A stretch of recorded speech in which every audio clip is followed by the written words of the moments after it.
So, Ruth, in Europe, have you traveled much?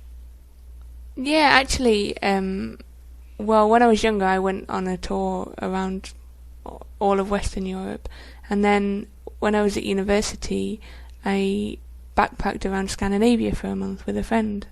Nice. It was really nice, actually. Yeah. Wow. So, where did you go in Scandinavia? Well, we started off in Sweden, and then we went to Norway, and then we went to Denmark.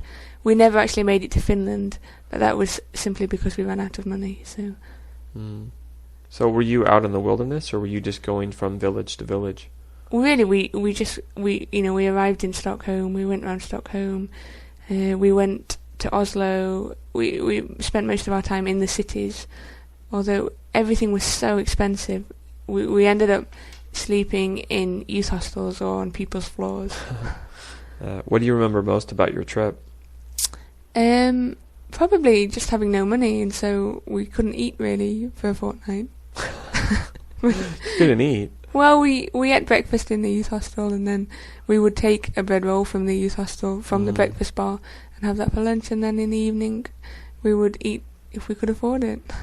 Actually, in terms of food, what do people in Scandinavia usually eat? I think they eat quite a lot of potatoes and meat and things like that. I'm not sure really what a typical Scandinavian meal would be. That's okay. You didn't have any money to No, buy we any didn't. food, right? We didn't eat, so Yeah, silly question.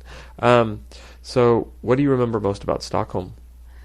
they've got some really nice buildings actually in Stockholm. I've got relatives who live in Stockholm, so we stayed with them. And also it was really hot when we went there, but it was also very pricey. So, in every store you went into, were they playing ABBA? No, Okay. thank goodness.